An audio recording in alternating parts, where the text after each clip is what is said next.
Most people imagine nuclear war beginning with a countdown. Strategic warnings. Diplomatic cables. Evacuations ordered from capitals across continents. But modern nuclear exchange doesn't work that way. The gap between detection and detonation can be measured in minutes, sometimes less. By the time you understand what's happening, the first cities are already burning.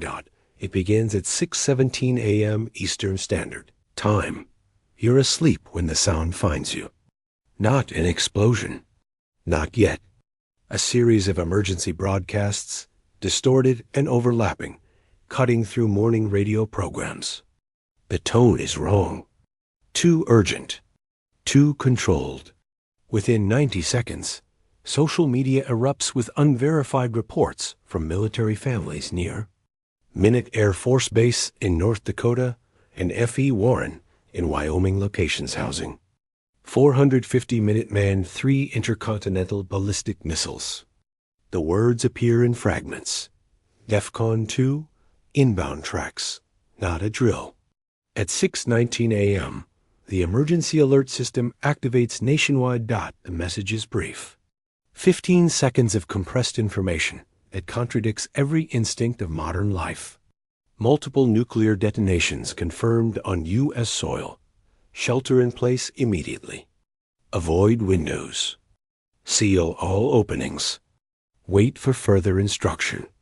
The broadcast repeats 3 times, then cuts to static across certain frequencies. In other regions, it loops endlessly. Automated systems continuing their program duty while human operators abandon their posts. The first strikes target strategic installations. Not cities, yet Malmstrom Air Force Base in Montana. Whiteman in Missouri. Naval Submarine Base Kings Bay in Georgia. The detonations occur at high altitude, 200 to 300 kilotons, each designed to eliminate command and control infrastructure while minimizing immediate civilian casualties. But physics doesn't respect intentions. Each blast generates an electromagnetic pulse radiating outward in expanding circles, collapsing electronics within a 400-mile radius. Cars stall mid-highway. Aircraft lose navigation systems.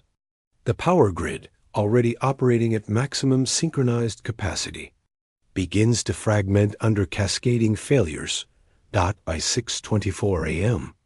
7 minutes after the first alert, the eastern seaboard goes dark, not gradually, not in rolling blackouts.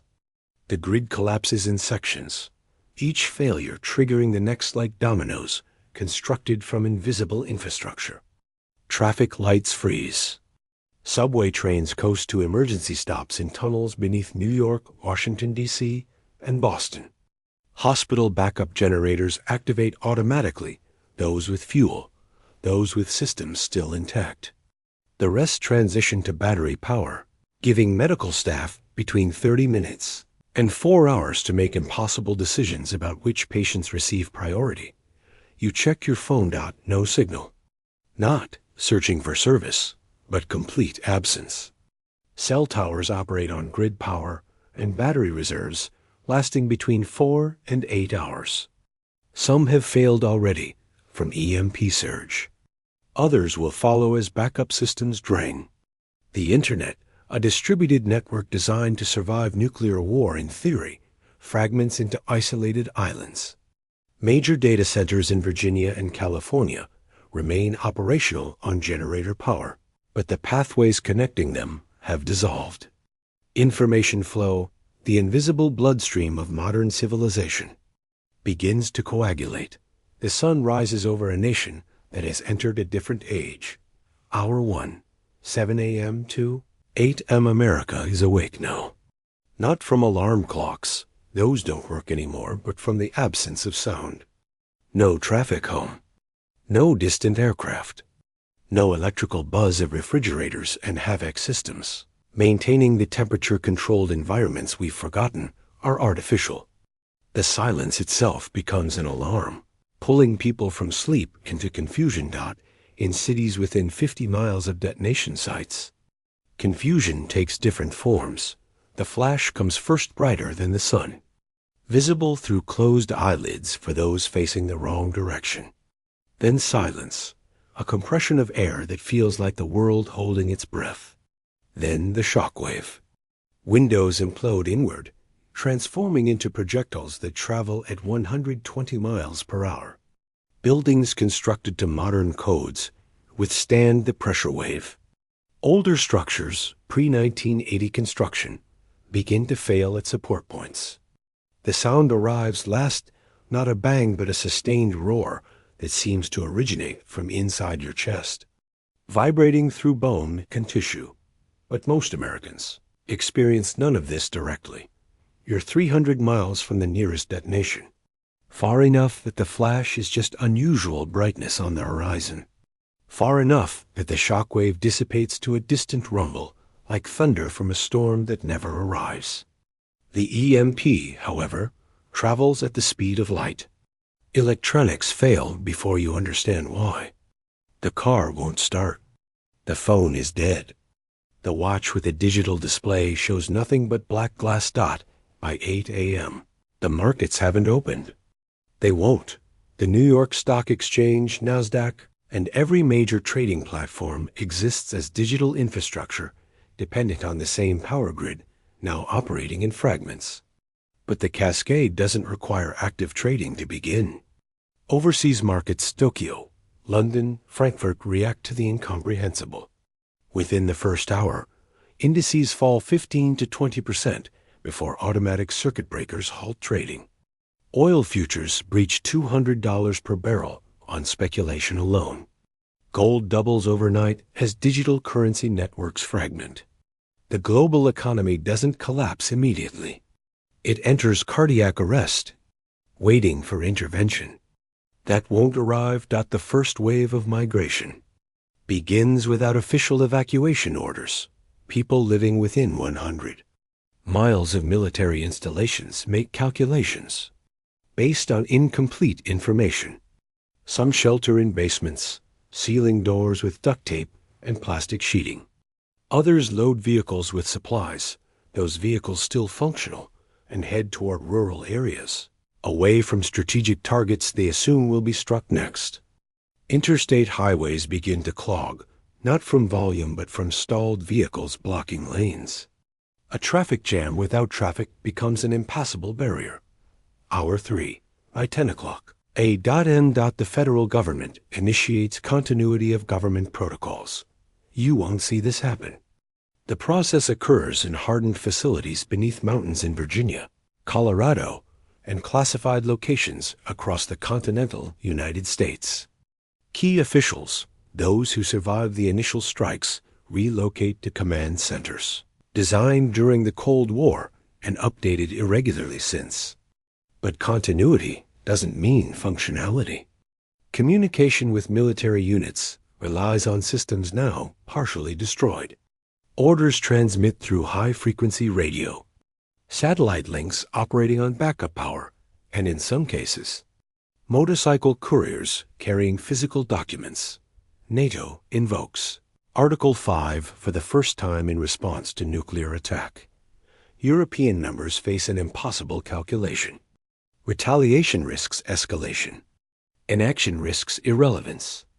The response comes in stages: deployment of 50,000 troops eastward within 12 hours, activation of strategic reserves, and targeting packages prepared but not executed.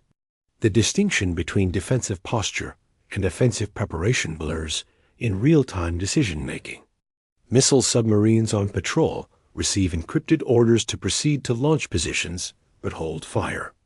The world balances on the edge of extinction, maintained only by the discipline of individuals with the authority to end it by mid-morning. The rhythm of supply chains begins to fracture. America operates on just-in-time logistics. Grocery stores maintain 3 days of inventory, supplied by truck convoys arriving on precise schedules. Those schedules assume functional highways, operating GPS systems, and fuel availability at regular intervals. None of these assumptions hold now. Trucks still on the road when the EME struck sit abandoned, drivers unable to restart electronic ignition systems. Newer vehicles, those manufactured after 2005 with extensive computer management systems, fail at higher rates than older models. The irony isn't lost on those who kept their 1990s pickup trucks running. The first grocery stores close before noon. Not from official orders. Most managers can't contact regional headquarters, but from informal decisions made by employees who recognize futility. Shelves empty within 2 hours of opening as customers panic purchase without limit. Electronic payment systems don't function. Credit cards are plastic rectangles without meaning. Stores accepting only cash run out of change, then close when they realize cash itself may soon be meaningless. The few stores attempting to maintain order implement limits 2 items per customer, 1 transaction per family, but enforcement requires authority that evaporates when everyone understands the police aren't coming. Water pressure begins to drop in major cities. Municipal systems rely on electric pumps maintaining pressure through distribution networks. Backup generators at treatment facilities provide temporary service, but as fuel reserves deplete over the following 12 to 48 hours, flow decreases to a trickle, then stops. Residents on higher floors lose pressure first, gravity working against desperation. Those with bathtubs filled in the first hour have 40 to 80 gallons, 3 to 6 days for a family of 4 at strict rationing. Those who waited have empty pipes. Hour 6. By 1 p.m. information fragmentation creates parallel realities. Without centralized news sources, rumors propagate through face-to-face conversation and battery-powered radios picking up scattered AM, FM broadcasts.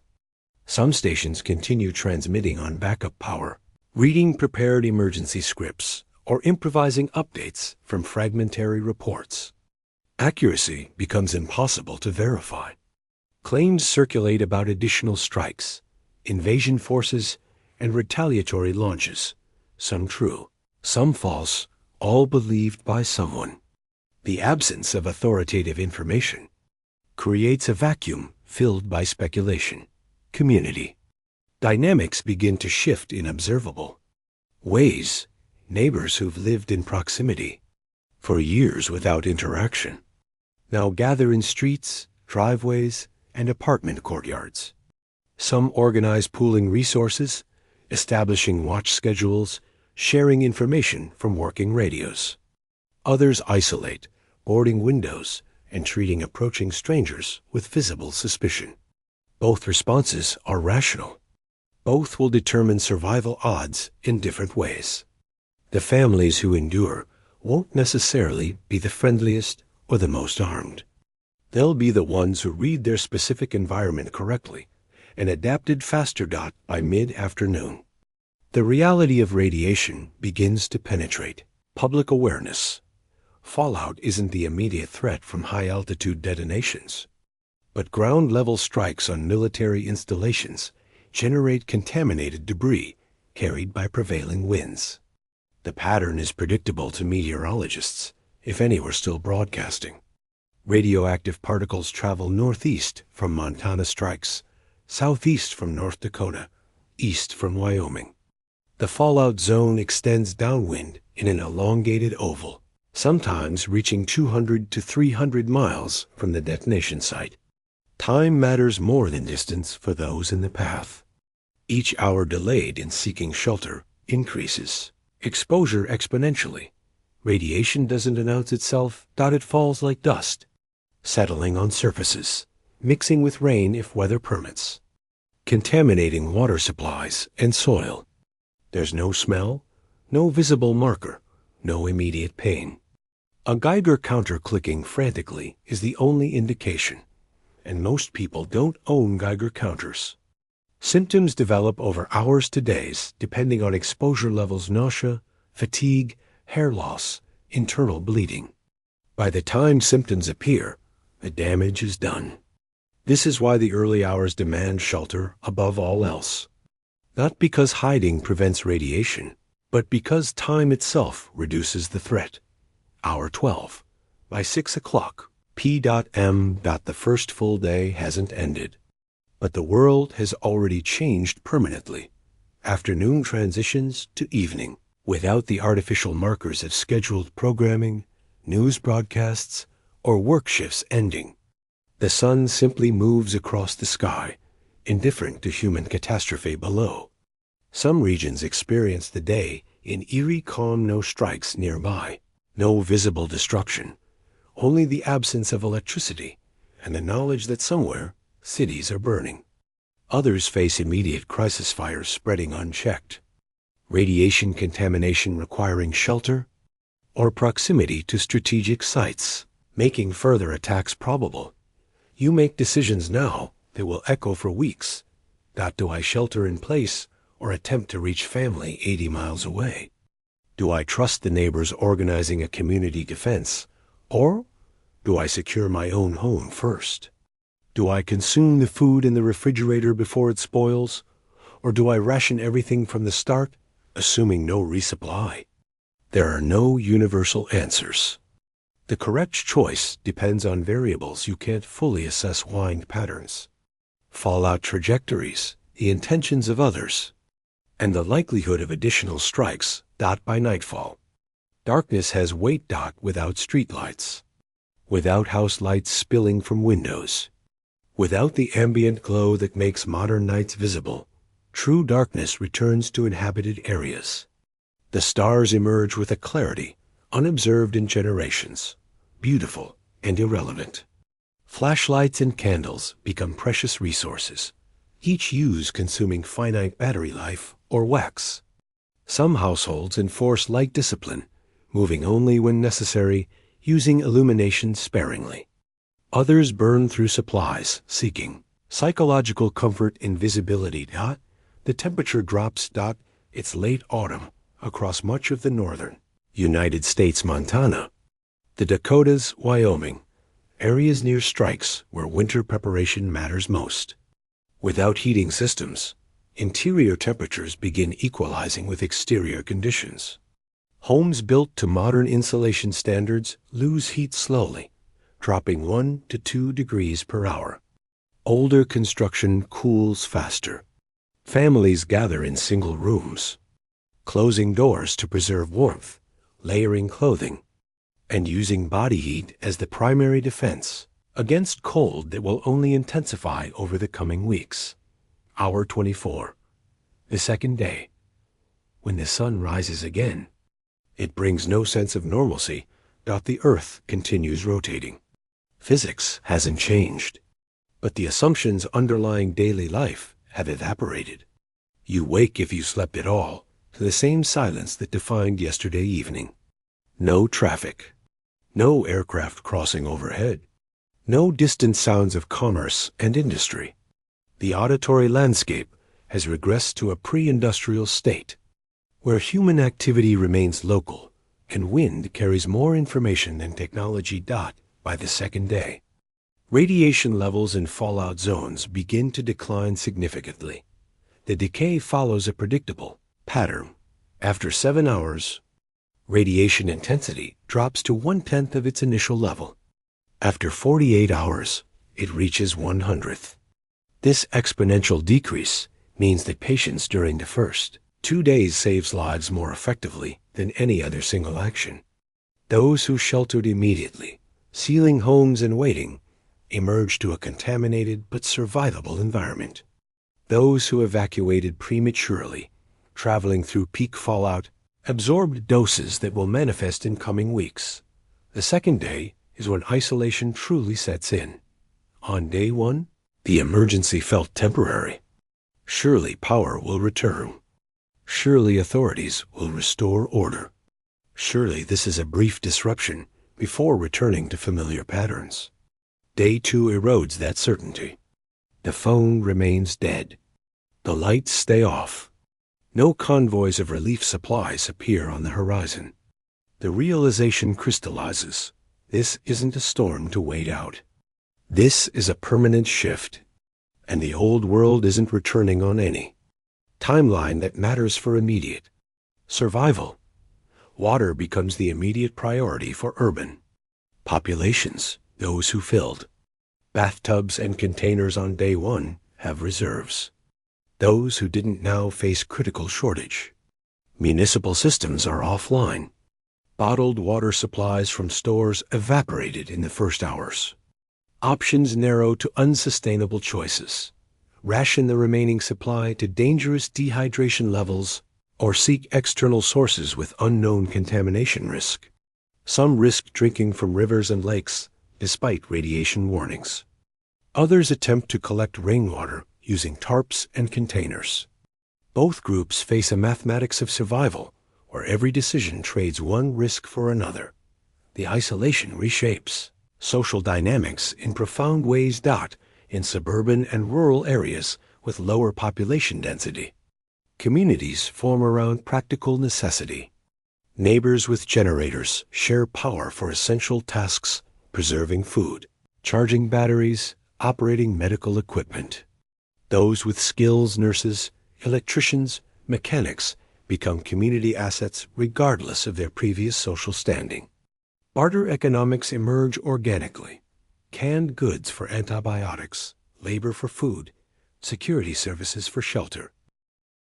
Urban centers follow different TRAJEC to ORIE. High-rise apartments become vertical islands of isolation. Without elevator service, residents above the 5th floor face exhausting climbs carrying water and supplies. The elderly and disabled, trapped on upper floors, depend entirely on neighbors willing to assist. Some buildings organize floor-by-floor mutual aid networks. Others fragment into isolated units, each family barricading behind deadbolts. The difference between these outcomes often comes down to single individuals, one person choosing cooperation over isolation. Creating a model others follow. Hour 36, mid-morning. Day 2, the question of authority emerges without resolution. Local police and fire departments, where functional, operate on depleted resources. Vehicles run until fuel reserves exhaust. Radio communication spans limited ranges. Officers face the same dilemma as civilians remain on duty serving the community, or return to protect their own families. Many attempt both, establishing shift rotations that allow periodic family contact. But as hours extend to days, the pull of personal responsibility intensifies. Badge or no badge, their fathers, mothers, sons, and daughters first. Some communities see voluntary cooperation, replacing official authority. Town halls and community centers become coordination points where those with information share updates, where resources are pooled and distributed according to need rather than purchasing power. These spaces operate on informal rules. Whoever shows up with credible knowledge, it's heard. Whoever contributes labor or resources earns trust. And whoever takes without giving faces community enforcement. It's crude governance, but governance nonetheless. Other communities descend into competition. Where trust erodes or never existed, individuals prioritize personal stockpiles over collective security. Homes become fortresses, with residents armed and suspicious. This approach offers short-term security, but long-term vulnerability. Without cooperation, essential tasks, medical care, resource gathering, defense against organized threats become impossible for isolated families to sustain. By afternoon of the second day, food preservation becomes urgent. Refrigerators stop working when power failed. Freezers maintain temperature for 24 to 48 hours if unopened, longer if densely packed. But the clock is running. Meat begins to spoil first, then dairy, then vegetables. Families face waste or consumption decisions. Some cook everything immediately, hosting communal meals that serve dual purpose, preventing spoilage and building social bonds. Others attempt preservation through salting, smoking, or drying if they possess the knowledge and materials. Most simply accept loss, consuming what they can and abandoning the rest. The psychological weight of day 2 exceeds the physical challenges. On day 1, adrenaline carried people through shock and action. Day 2 brings exhaustion, grief delayed by crisis, and the cognitive dissonance of unchanged daily needs: hunger, thirst, bathroom facilities within radically transformed circumstances. Children ask questions adults can't answer. When will this be over? Becomes a question without comfort. The answer is never, not in the sense of returning to what was. Only adaptation offers continuation. Hour 48, evening, day 2 as the second night approaches. The pattern of survival begins to crystallize. You've consumed roughly 4 liters of water, the minimum for hydration under stress. You've eaten from stockpiles, rationing but not starving. You've maintained shelter discipline, minimizing radiation exposure if in an affected zone. You've made contact with neighbors or decided on isolation based on threat assessment. These choices, accumulated over 48 hours, form the foundation of whatever comes next. Radiation levels outside have dropped to approximately 1% of their initial intensity in the heaviest fallout zones. This doesn't mean safety, but it means brief external movement for critical needs, gathering supplies. Checking on vulnerable neighbors, assessing local conditions, carries acceptable risk with proper precautions. Full-face respirators or improvised cloth masks reduce inhalation of contaminated particles. Clothing changed immediately after exposure limits contamination.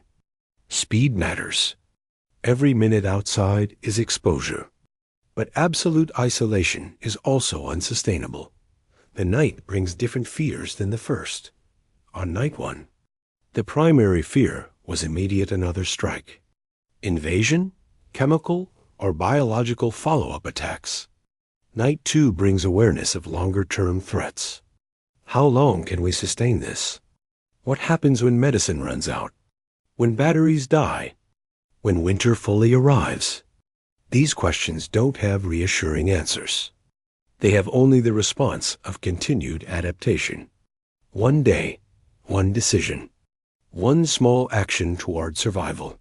Some families hold evening gatherings by candlelight, not celebrations.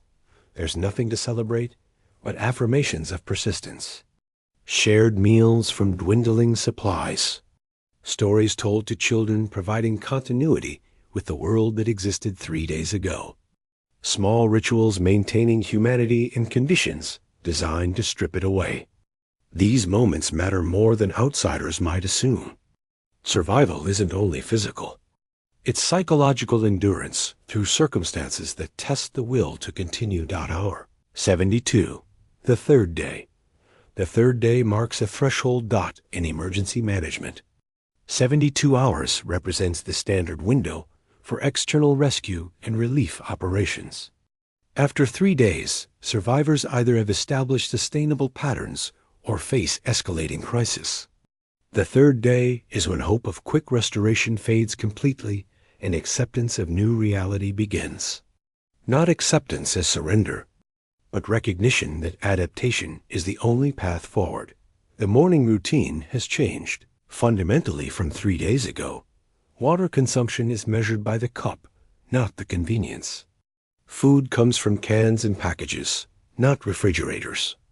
Communication happens face-to-face within a radius of a few blocks, not through devices connecting globally. Light comes from the sun during daytime. At night, activity stops or occurs by rationed illumination. These aren't deprivations to endure temporarily. This is the new baseline. By mid-morning, patterns of community organization become visible. Those neighborhoods where cooperation emerged now show dividends. Shared resources last longer than individual hoarding. Collective security proves more effective than isolated defense. Information flows more reliably through human networks than through broken technology. Skills distribute across populations. One person knows first aid, another has construction experience, Another understands electrical systems enough to rig improvised solutions. Together, they create capability impossible individually. Communities that fragmented face different. Mathematics. Individual stockpiles deplete faster than pooled resources. Security requirements stretch families too thin. Someone must always watch, always guard, always suspect. Isolation breeds paranoia that becomes self-fulfilling prophecy. When trust erodes completely, everyone becomes a potential threat, and the cognitive load of constant vigilance accelerates psychological deterioration. By afternoon, the economic transformation becomes undeniable. Currency, both cash and electronic, holds diminishing value. What matters now is immediate utility. Food, water, medicine, batteries, fuel. These items become trading units. A can of soup is worth exactly its nutritional content, not its pre-crisis retail price. A bottle of antibiotics is worth whatever someone with an infection will trade. The market hasn't disappeared. It has regressed to direct barter, where value derives from survival utility rather than abstract exchange mechanisms. Skills become the new form of wealth. A retired nurse provides medical care in exchange for food and security. A mechanic repairs generators for shares of the power they produce. Someone with shortwave radio equipment becomes an information broker, receiving barter payment for news from outside the immediate area. The credentials and degrees that define previous status matter less than demonstrated competence in addressing current needs. 60 to 72. The long afternoon. The third day is when long-term questions begin to surface. How long will fuel reserves last for generators? When will medication supplies run out for those with chronic conditions? What happens as winter deepens and heating fuel depletes? These questions don't have comfortable answers. They have only calculations based on known quantities and consumption rates.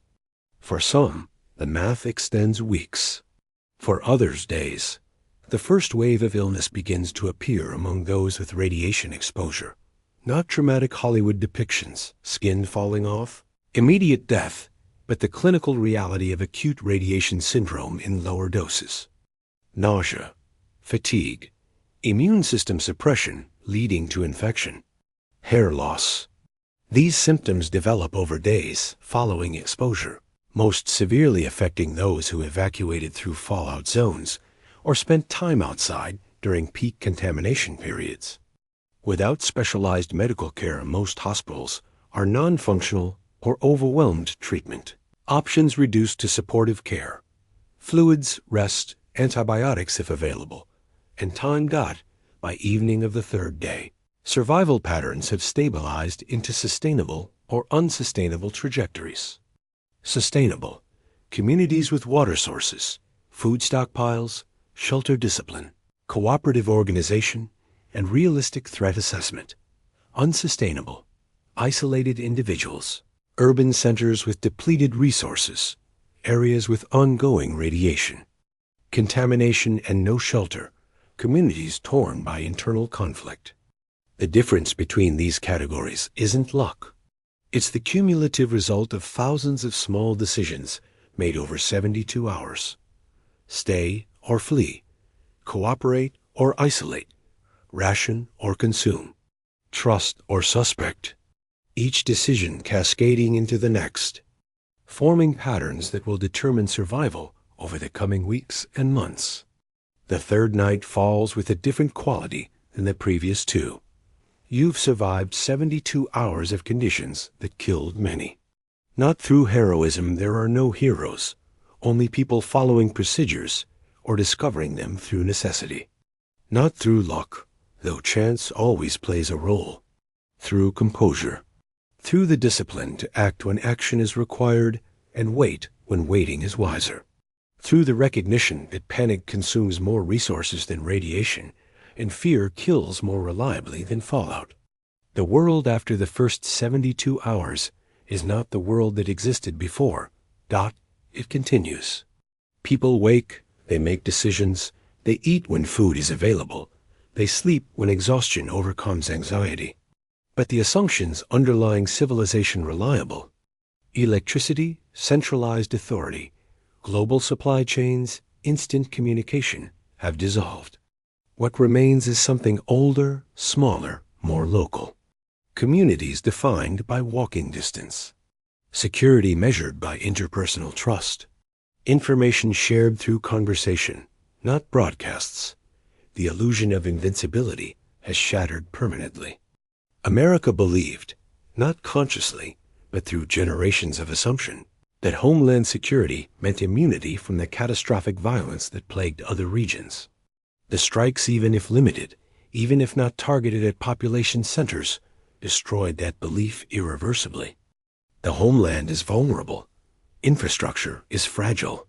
The technological advantages that define modern military power can be negated by adversaries. Willing to accept any consequence, the first 72 hours taught lessons that will echo through whatever future emerges. Survival depends less on strength than on adaptability. The families who endure aren't the most armed or the most supplied. They're the ones who assessed their environment accurately, made decisions quickly, and adjusted those decisions when circumstances changed. Composure under pressure matters more than any stockpile. Panic consumes resources faster than any shortage. Community proves more valuable than isolation. Those who chose cooperation over hoarding discovered that shared resources last longer. Shared knowledge solves problems faster, and shared security provides better protection than individual fortification. The lone survivalist fantasy collapses under the reality that complex survival requires diverse skills and labor that no individual can sustain indefinitely. Information remains powerful, but reliability defines value. In the absence of centralized authority, knowing what's actually happening versus what rumor suggests can mean the difference between rational action and fatal mistake. Battery-powered radios picking up scattered broadcasts provide fragments of truth mixed with speculation. Face-to-face networks sharing verified observations prove more reliable than third-hand reports. The skill of assessing information credibility becomes as essential as any physical preparation. The question everyone asks, when will things return to normal, misunderstands the situation fundamentally. There is no returning. The infrastructure that supported pre-crisis normality requires resources, coordination, and industrial capacity that no longer exists in the same form. Power grids need repair at scale, beyond remaining capacity. Supply chains require functioning transportation networks and fuel reserves. Communication systems depend on satellites and ground infrastructure now degraded or destroyed. Restoration will occur, but over timelines measured in months and years, not days. And what returns won't be what was lost. What emerges instead is something different. World where local resilience matters more than global connectivity. Where practical skills hold more value than specialized credentials. Where community bonds provide security that no individual preparation can match. Where the comforting illusion of control gives way to the harder truth of adaptation. Where life continues, but changed. The sun sets on the third day. You've survived. Not by defeating the threat.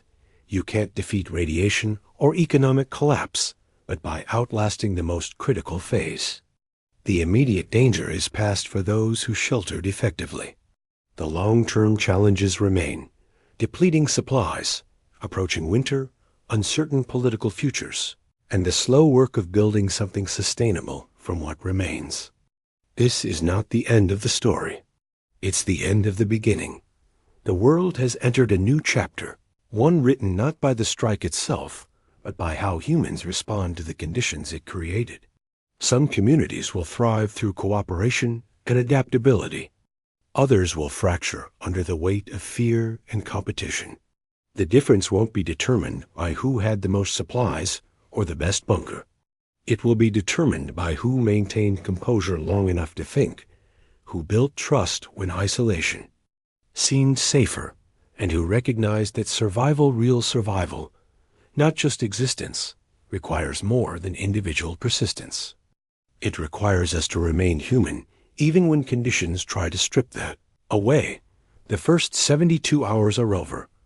Everything that comes next depends on what was built in that time. Not structures of concrete and steel, but structures of cooperation, trust, and the will to endure not just for ourselves, but for those around us. The world hasn't ended. It has transformed.